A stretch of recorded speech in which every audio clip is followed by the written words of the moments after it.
Swati madam. Yes. Okay. Hello, good morning Hi, everyone. ma'am. Hello, sir start कर दूँ? Okay. Let us. Yeah, yes, please, ma'am. Yes. Hello, good morning everyone, and thank you for joining today's webinar. Today we are presenting webinar on human rights violation during pandemic Indian scenario, organized by Applied Science and Humanities Department of Parul Polytechnic Institute, Parul University. I, Vaishali Nathwani, would like to introduce today's presenter, Dr. Swati Chakrabarti. She is Assistant Professor in Human Rights and Women Studies at School Guru EduServe Private Limited, Hyderabad. She contributes her expertise in organizational growth in suitable development projects specifically targeting the deprived classes, education as human rights, sustainable development, and sharing are her current objective and issue of concern. She has always supported mass awareness related to education for all without any kind of socio-economic and religious discrimination. Her area of research work is comparative study between rural and urban tribal women with their socio-economic parameters and educational components. It's our privilege to welcome you, ma'am. Thank you so much, Vaishali ma'am. And it's a great opportunity that Parul University is kind enough to invite me for the particular talk. And that is very sensitive nowadays, that how we can actually uh, run our life. And we have to be in a new normalcy with COVID-19.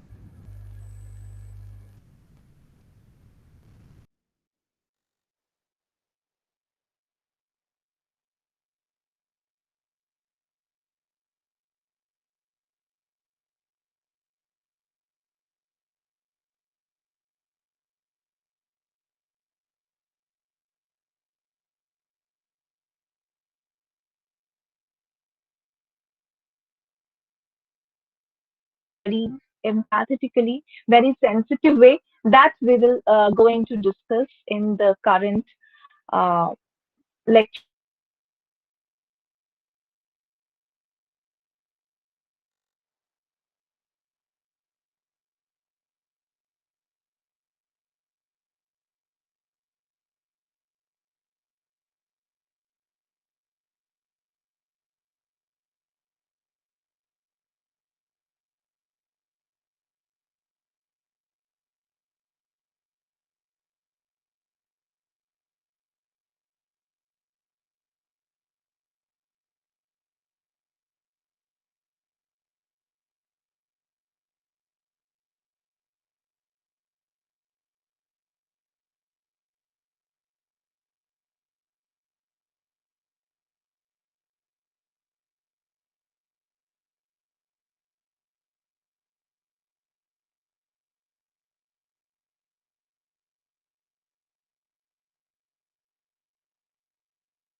I think that there is some network issue from the presenter side. Please wait for some while for the session. Thank you.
I'm sorry, it's got disconnected, I think.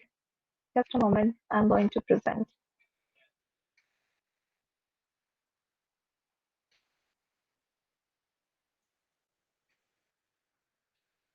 Can you able to see my screen right now, sir? Yes, Yeah. madam. Yes, madam. Please go ahead. Unpredictable situation for us also sometimes. As as I was saying that COVID-19 is a test of the society and the government that how they are tackling with the issues of this particular pandemic crisis and COVID-19. Respect for all human rights across the spectrum, including economic, social, and cultural rights, as well as civil and political rights. That will be the fundamental to the success of the public health response and recovery from the pandemic. So, how Indian scenario is being involved into it? Life is not same for the people in India. A nation of 1.3 billion is up against the enemy that is actually invisible. The present generation have never witnessed with such fear of any pandemic in their lifetime. As India prepares its defense against local transmission of the virus, public health measures, community preparedness, and the practice of social distancing have become critical. The fight is not going to be easy. We have to fight back. And from March 24th, the central government in India encouraged the people to stay at home by announcing a nationwide shutdown from midnight onwards. This will be crucial to help prevent transmission of virus in the coming days. But it is a matter of fact that India has been witnessing almost 5 lakh over people are being affected with COVID-19. It's a huge number and huge burden in the upcoming period, also in the economical sectors.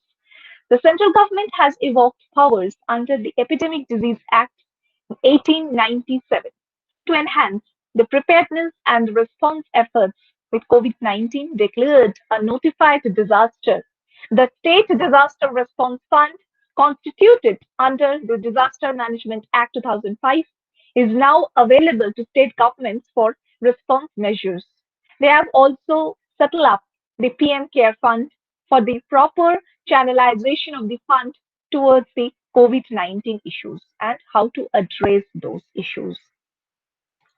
So particularly it is related with the idea that how we are dealing with the issue of human rights violation and human rights cases into it. So with this move on that the outbreak of COVID-19 is equally dangerous for the people from all sectors of society. Everyone is mandated to follow the protocol of social distancing. This pandemic will significantly affect workers in the informal economy in India. So first, I would like to address the economical unstable situation in Indian scenario, how much it is affected the Indian economy and in a long run. Because COVID will definitely wipe out in certain years. But after that also, we need to fight to strengthen the economical stability for India because India as a developing nation doing really great in terms of their existence. But a huge amount of population is under poverty level.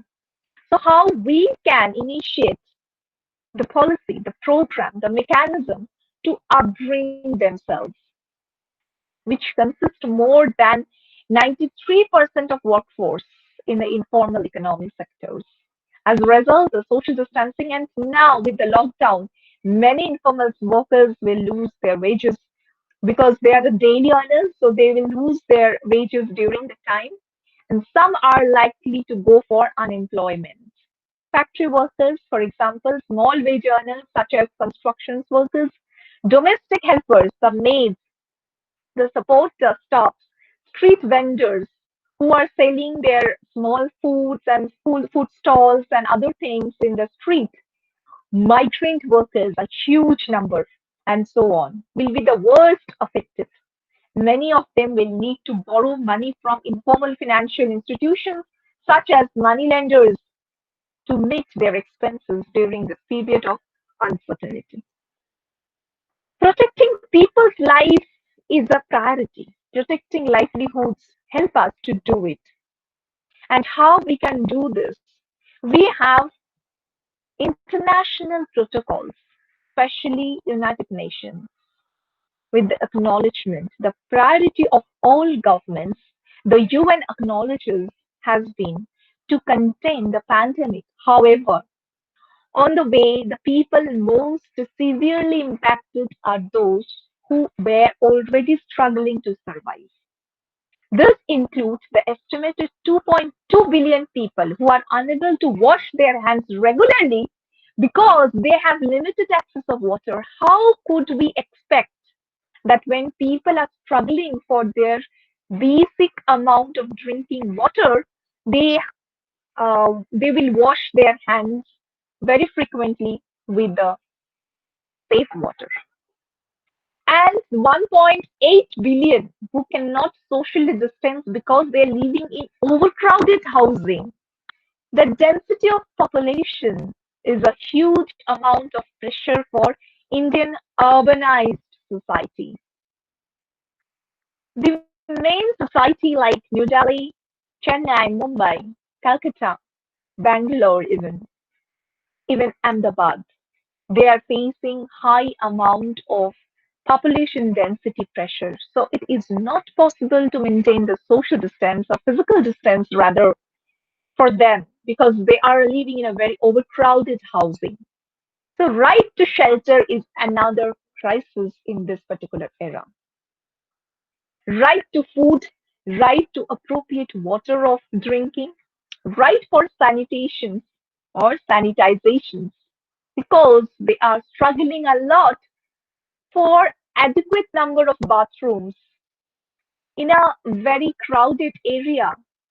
For 1,000 people, merely they have two bathrooms or two toilets. So more of them are living on streets.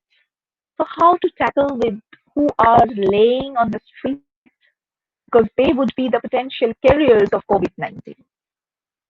The widespread closure of schools, disrupting of education, 1 billion children, the rise in domestic abuse amid lockdown, and the closure of care institutions all have hit most vulnerable.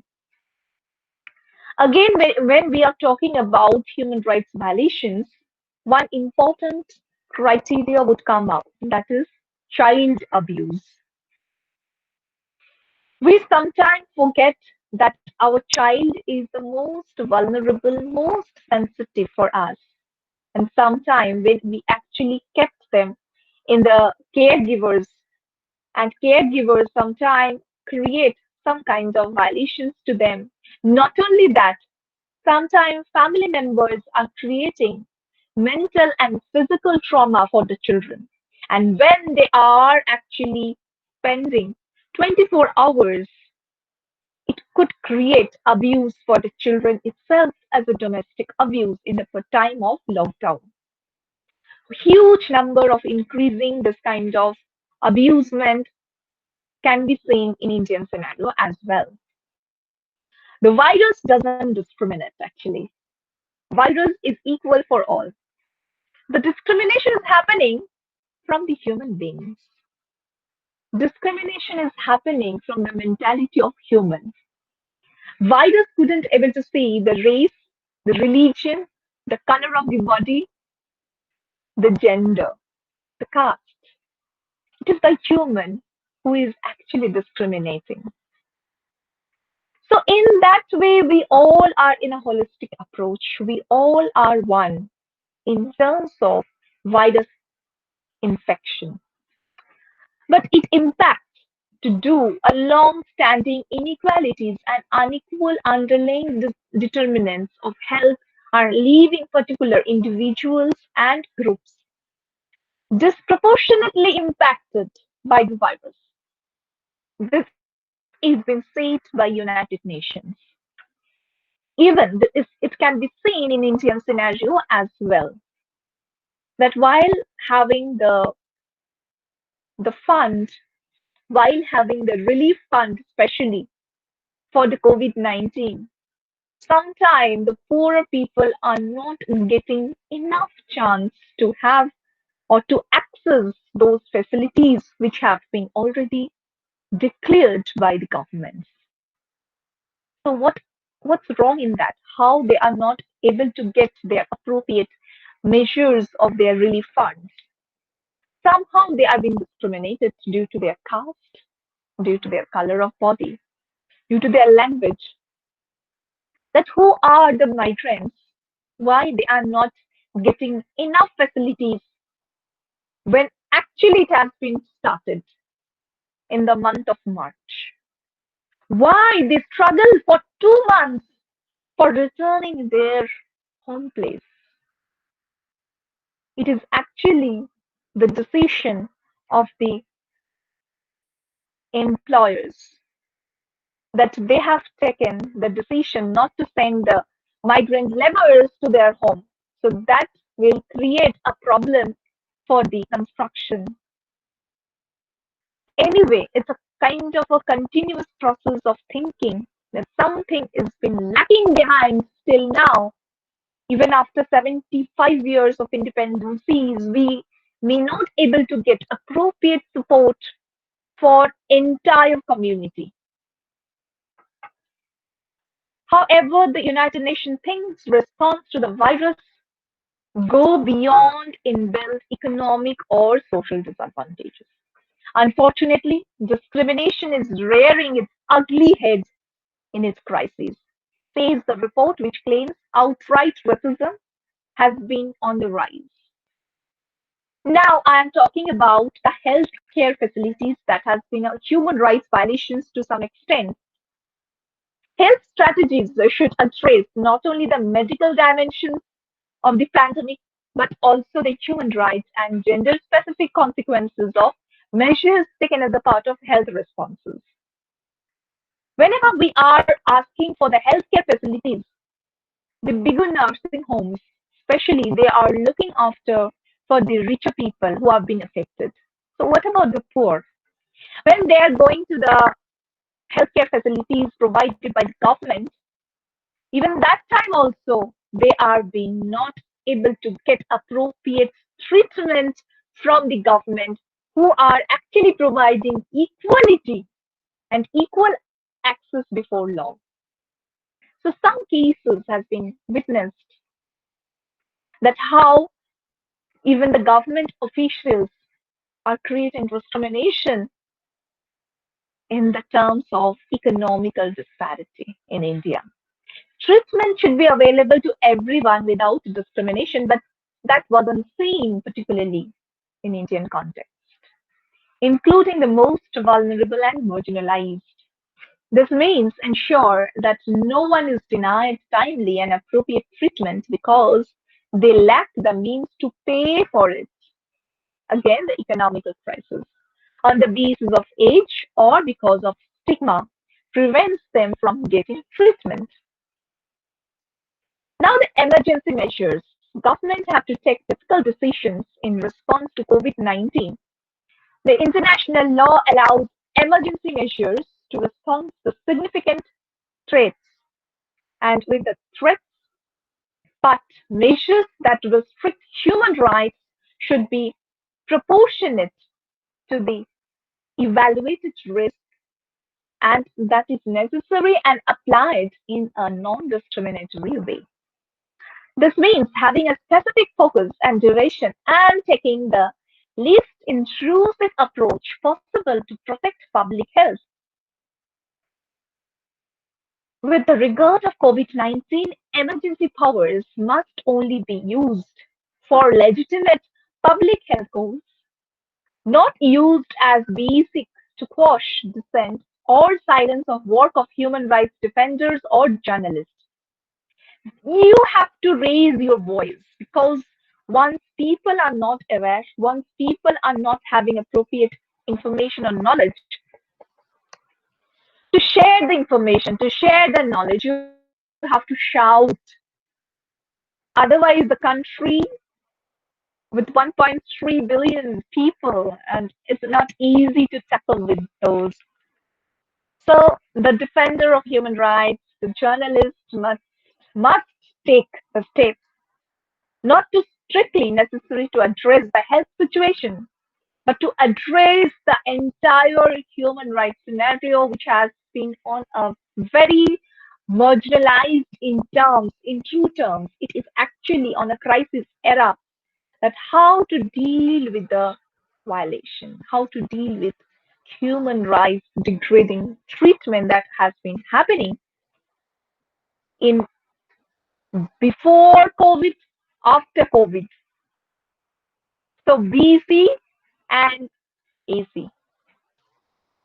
How we are going to do this?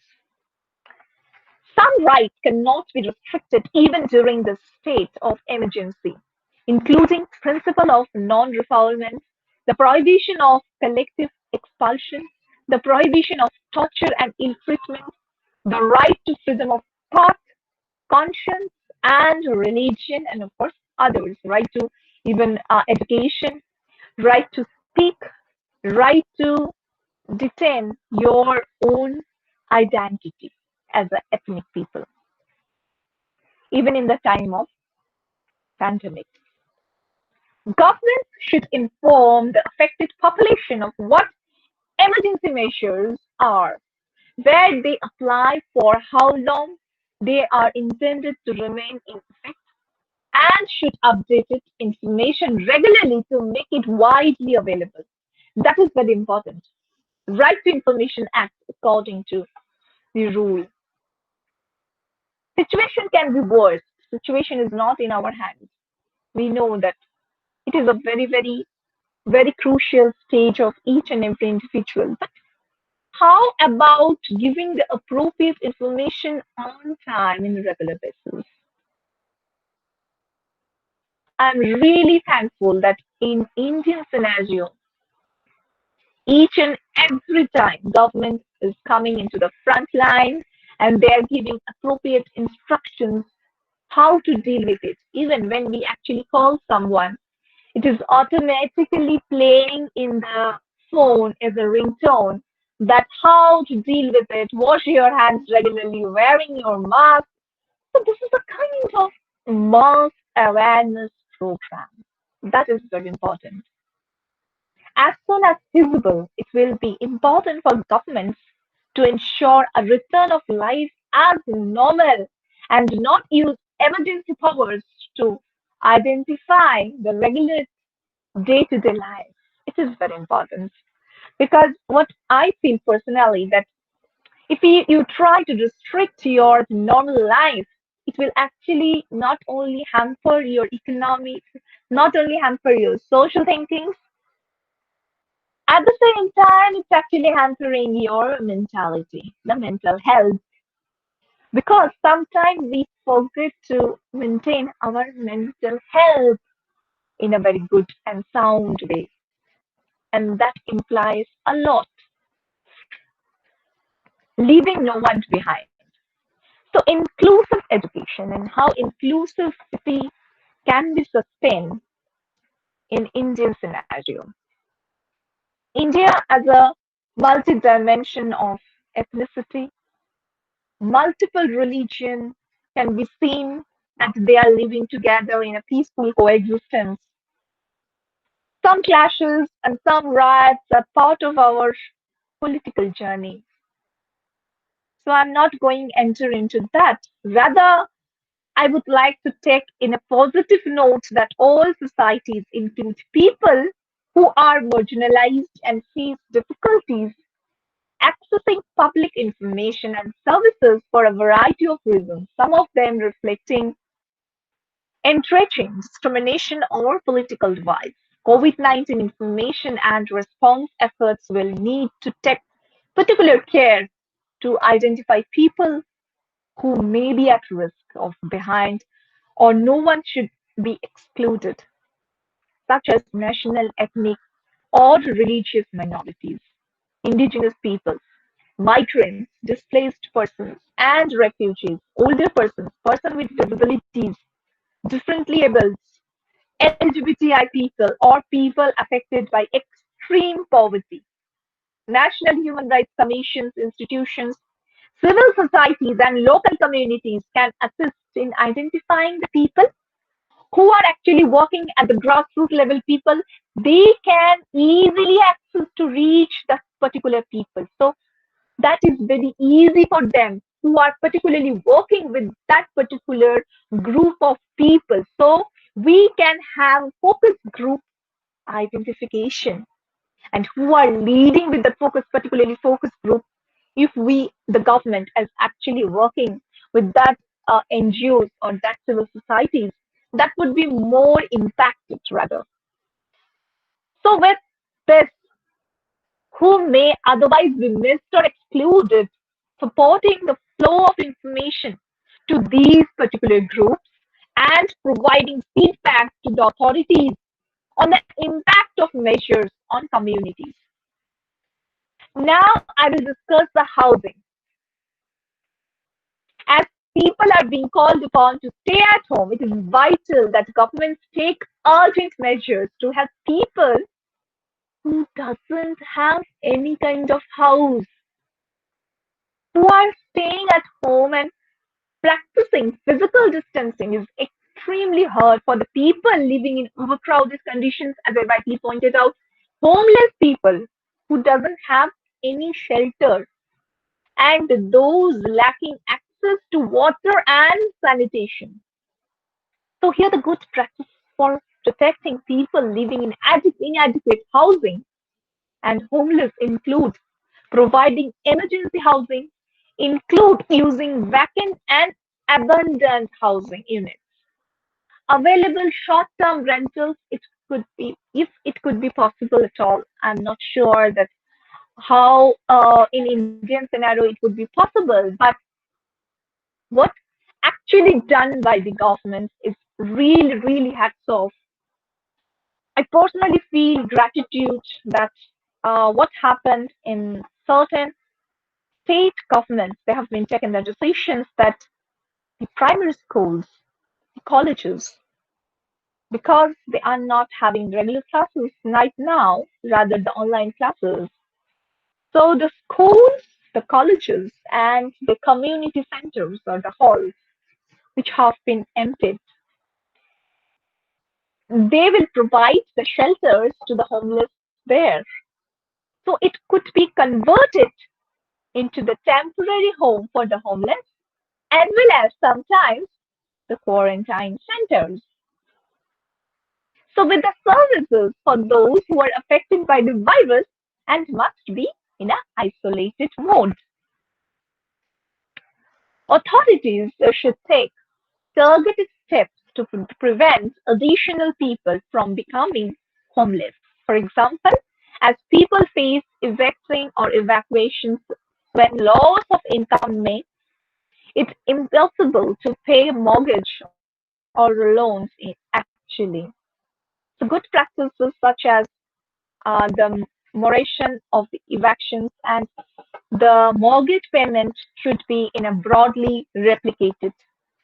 So in a short term, they would stop the payment for some time and they may not able to pay, who are may not able to pay the rent or mortgage loans, that would be compensated when and where the containment measures are enforced.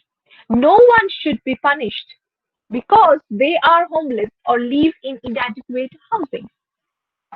Now I will talk about the human rights violation cases, what happened particularly for the differently able people. So sometimes we would say persons with disability, but I personally would like to favor differently able persons. So differently able persons are at high risk for COVID-19 and state response needs to include targeted measures to address them. Crisis response measures, health and social protections interventions must be accessible for all and should not discriminate against persons with disabilities. Physical distancing, self-isolation, and other emergency measures need to take account the needs of persons with disabilities who rely on support networks essential for their survival. who are totally dependent on their support staff.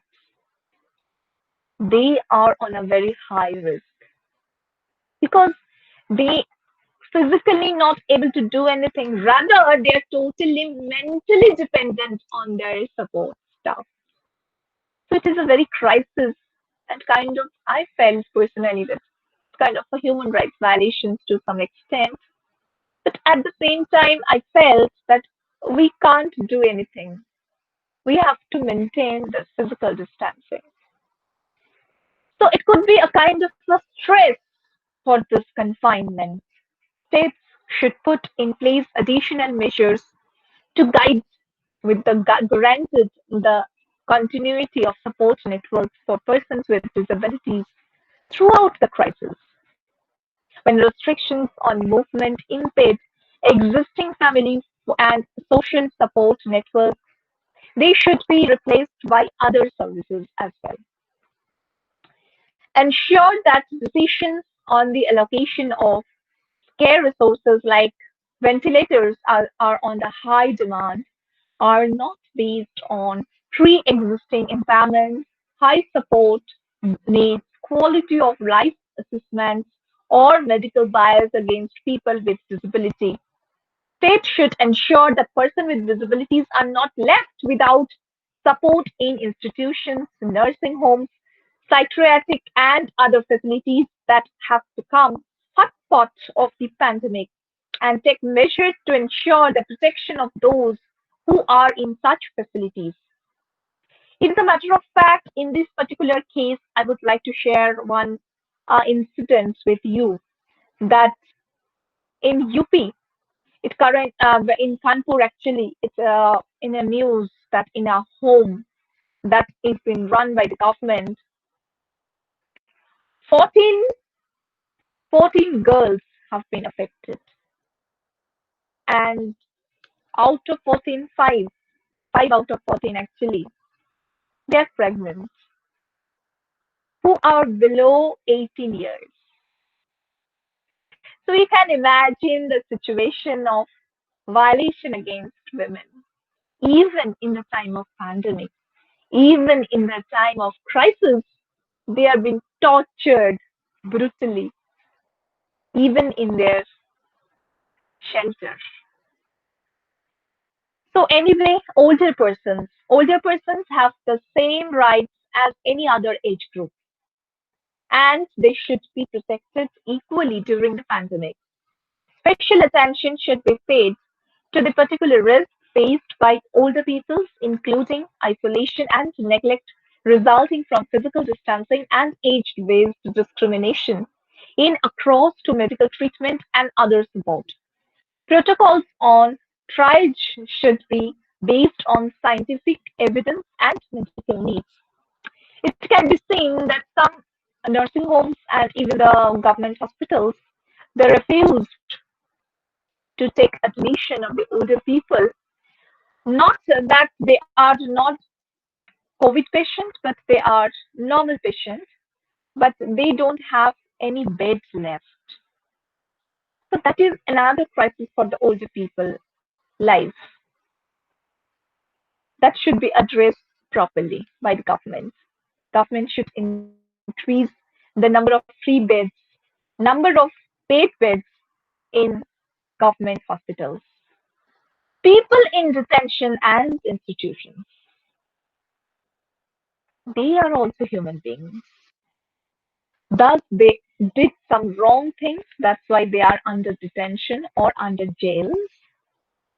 But that doesn't mean that we should keep them aside in this time of pandemic.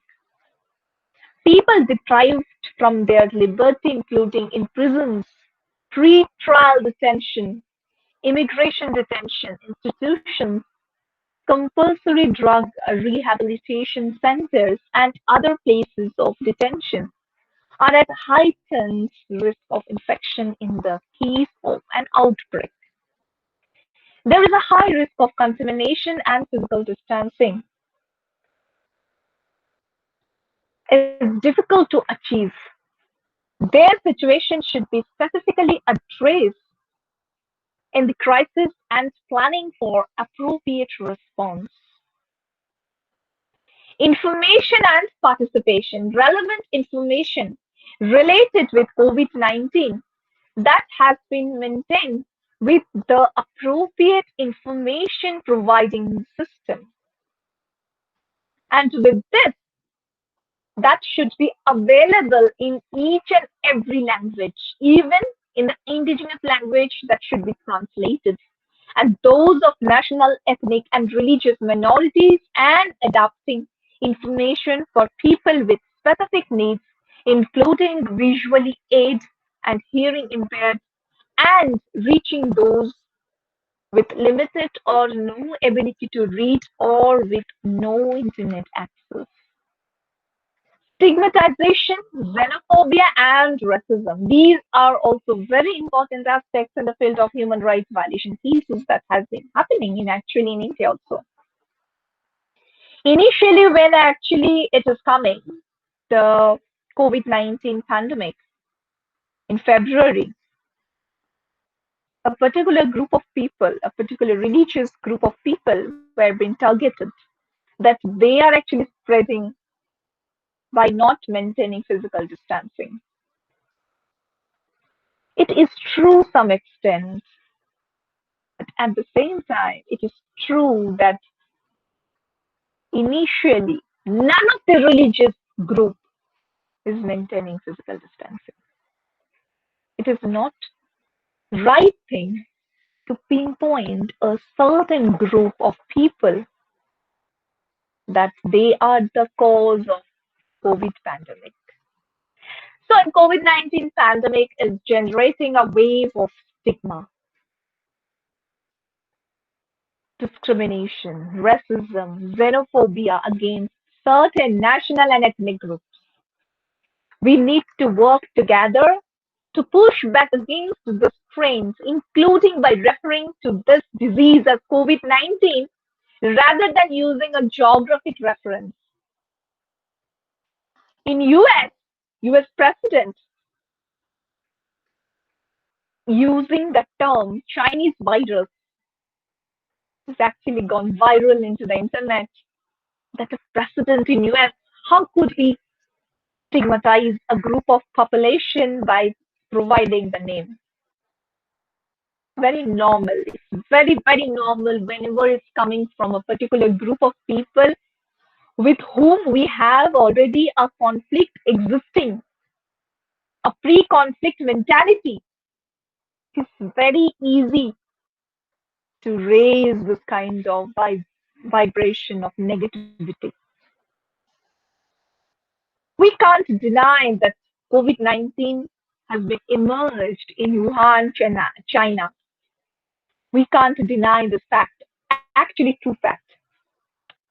But in this way, with this stigmatization, with putting a particular group of people under detention, can be able to make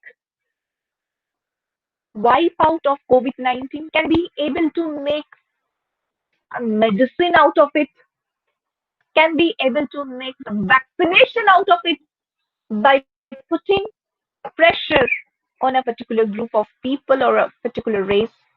No, the answer is no. So it's the entire geopolitics that has been playing around. So human rights violation cases have been seen vigorously in Indian context.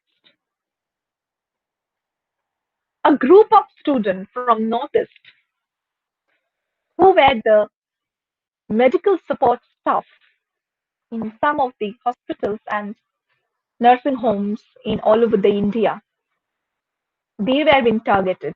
That you look like Chinese, go back to China, and that kind of racism and xenophobic terms were being using. This is also creating a mental trauma for the nurse and for the medical staff. That shouldn't be happen. As a human being, they are Indian too. Political leaders and other influential figures should speak out forcefully against the stigma and racism this crisis has generated, and must at all cost avoid fueling up any kind of fire of discrimination. States should act quickly to counter rhetoric that strokes fears and ensure their response to COVID-19 do not make certain populations more vulnerable to violence and discrimination. Now, I would like to talk about the issue of migrants, displaced people, and refugees. Starting with the migrants and internally displaced persons, IDPs, and the refugees, they are facing a random effect of this risk, and they may be confined to camps and settlements or living in urban areas with overcrowding, poor sanitation, and overstretched or inaccessible health services. Migrants and refugees often face obstacles in accessing healthcare, including language and cultural barriers, cost, lack of access of information, discrimination and xenophobia. Migrants in an irregular situation can unable or unwilling to access health care or provide information on their health status because their fear of risk of detention. Sometimes they are not actually going for the treatment just because they are under fear that this may cause their lack of confidence because they are fear that they will lose their job, economical instability, the continuous impact, and they would be deported or penalized as a result of immigration status. They are afraid of this kind of situations. In the picture, you can able to see that how they are being actually starting their journey with their bare foot sometimes, returning back from their working land to their homeland.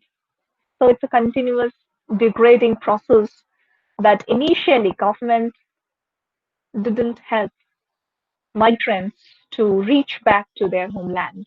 That was a real crisis. And you can see 90 years old Kajoli Devi was working from Delhi to her village in Jaipur, and almost she already bought a ticket of a bus. That she was interviewed by a journalist and sharing her views. And that बेटा I bought a ticket, बेटा मैंने ticket लिया है ताकि कभी भी अगर बस मिले तो मैं उसमें चढ़ जाऊं.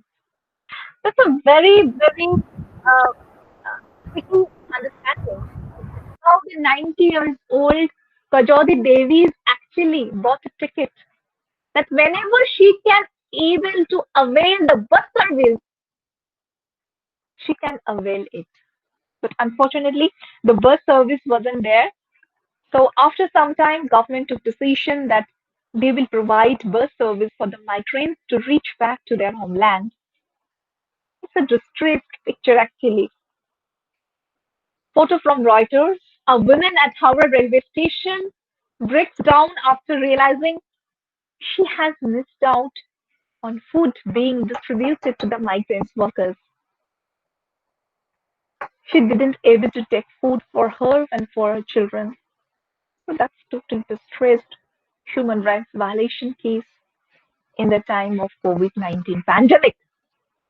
So anyway, more pictures you can easily see in the internet sources and many other sources.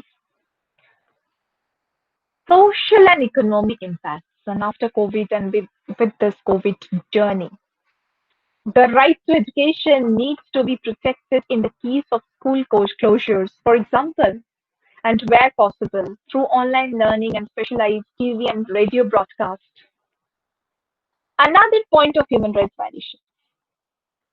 It is not easy to reach each and every place with this internet because internet is not easily available in the rural area in the very remote place. So, how could we believe that online and virtual mode of education is the best way to provide them the equal opportunity of education for all the children? It is not the reality. The reality is 40 years old, a girl committed suicide out of the frustration that gave me. She missed the class in the online sessions. The internet was lacking. She was trying best to read out, but somehow she may not able to get the connectivity. Girls may be the disproportionately affected as many already face significant obstacles to go to the schools. And it is seen that it is already proven that girls are not getting equal opportunity with their boys counterparts and boys in the same society. Male preference is still here in the Indian society and we can't ignore it. Girls are not getting equal opportunity. So how could we think that with this online mode of education, we will provide equal opportunity to the girls to continue her education? It is a major impact, and we will see the impact after 2, 3 years. It is not been visible in this 2020, rather, it will be visible in 2025 with the 5 years of journey. If we will have the data on women education and girls education with 5 years, we can easily able to see limited educational opportunities for those without access to the internet risk, depending inequalities and poverty. Girls and boys may also lose access of nutritious foods because midday meal programs are being closed. Though sometimes in the block development officers, they are trying their best to reach the particular families to provide them the free rationing, but still somehow they are missing with the nutritious food and other services school often provides them. Social protection schemes should pay particular attention to the children due to the heightened of vulnerabilities they face based on their early stage of physical, intellectual, and emotional development. That has been missing because once they are being stuck into their houses, they are missing their friends, their peer groups. The development of entire mental growth is being hampering and impaired with the lockdown era. So how to deal with this? How to deal with this crisis of mental blockage? The parents should provide appropriate measurements to provide them the basic standard of education, food security, child rights. Children seem to have fewer symptoms and lower mortality rates from COVID-19. Substantial child protection risks have been emerged daily as a result of measures taken to prevent and contain the virus. Gender issues is the biggest crisis period. India has been witness a massive number of unwanted pregnancies and divorces. When we are spending 24 hours altogether without going offices, sometimes it's been closed or working from home, and we are while we are not used to with this working from home culture or rather the symptoms, it is very easy to wipe out the frustration in the housing circumstances. So wives are getting brutally ill-treated, and sometimes with the gender issues, it can be seen that women and girls are likely to face increasing caregiving roles in the home, putting them under additional stress and potentially increasing their risk of infection because they are the support staff if already someone is infected. Across the globe, women comprise 70% of health workers, including midwives, nurses, paramedical staff, and community health workers, Anganwadi workers on the front line, increasing their risk of exposures and infection. Targeted measures to address the disappropriate and proportionate impact of the crisis on women and girls are needed. A new report from UN warns us that aggressive cyber policing and increased online surveillance during COVID-19 lockdown is a major issue. 97 nations have closed their borders, making no exceptions for the people seeking asylum. There are also increased reports of domestic abuse across the globe. This is not only an Indian scenario. Domestic violence and domestic abuse cases are getting 100 times higher than ever in this pandemic, particularly. The UN calls for richer countries to help poorer ones to overcome the disease as a long-term loan to provide them basic structural adjustment program in economical development. A human crisis that is fast becoming a human rights crisis that how United Nations Secretary General has been addressed. So now I would like to open the floor for question answer session.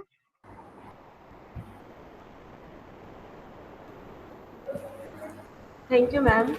Thank you for giving us knowledge about human rights violation during this pandemic. Now, moving towards the questions, one of our faculty, Priyanka Desai, ma'am, has two questions from her side. First one is, what is the effect of COVID-19 on the right to liberty, freedom of peaceful work protection against unemployment? Thank you so much. And for this particularly, it is very important. While most of the time we are working from home, the equal opportunity of working from home is very important, and especially for the women who are working from home, because they are doing double work. They are doing their household work as well as their work for their university or for the other institutions. So for this, I really request the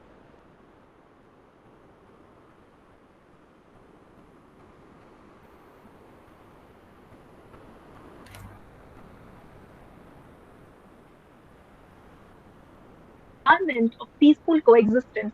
So in that way, because human rights is coming with the duties.